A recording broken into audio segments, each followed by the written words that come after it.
नमस्कार, डी24 paid news channel तुम्ही पाहू शकता। धुळे जिल्ह्यातील MIM पक्षाच्या वतीने आज या ठिकाणी अध्यक्षपदी निवड करण्यात आली।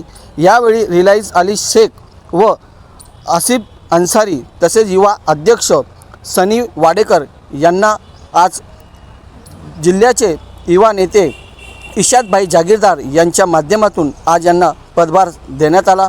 धुळे जिल्ह्यातील विकासाच्या कामासंदर्भात आज इशादभाई यांनी प्रतिक्रिया देताना देखील सांगितले। तसेच आज हेगडेवारच्या विषयी देखील काही पत्रकारांनी त्यांना प्रश्न विचारला, तर त्यावेळी इशादभाई जागीरदार यांनी प्रतिक्रिया देताना सांगितले। बघा, सर्वात प्रथम माणसांनी आणि जनतेने लक्षात ठेवायला पाहिजे की राजकारण हे विचाराची लढाई। या देशाला दोन विचार होते, एक हेगडेवारांचं, एक मनुवादाचा विचार होता, एक गांधीबाबाचा विचार।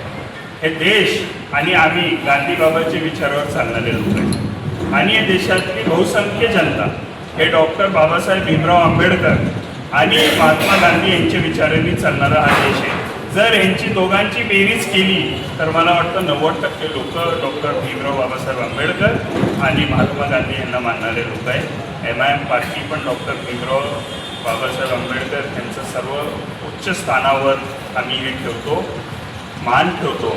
आणि जे हे हेगडेवारांचं नाटक आलेलं आहे ते जर विरोध करणं हे कर्तव्यच आहे, कारण समाजात दोन समाज म्हणजे सर्व समाज घटकांमध्ये जर कोणी लोकांना फाटाफूट करायची रणनीती आखत असेल तर ते चुकीचं आहे।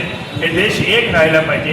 हे देशाची आझादीच्या लढाईमध्ये हिंदू असू द्या, मुस्लिम असू द्या, दलित असू द्या, ख्रिश्चन असू द्या, सर्वांनी बरोबरीचं योगदान दिलं आणि हे योगदान दिल्यामुळं आज हा देश प्रगतीवर आहे आणि देशाच्या प्रगतीत कोणत्याही समाजाचं योगदान कुणीही नाकारू शकत नाही असं माझं म्हणणं आहे।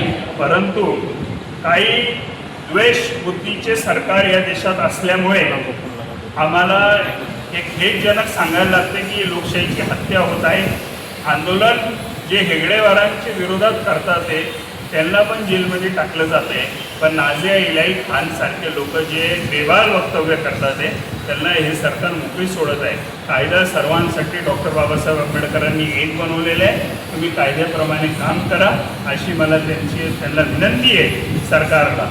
आणि येणाऱ्या काळात जर हेगडेवारांसारखे नाटक किंवा केरला फाईलसारखे पिक्चर, आता काय बंगाल फाईल्स बनवली, हे सर्व समाजामध्ये द्वेष करणारे गोष्टी आहे, त्याला MIM पार्टी कधीच समर्थन करणार नाही हे मी तुम्हाला विश्वास देतो।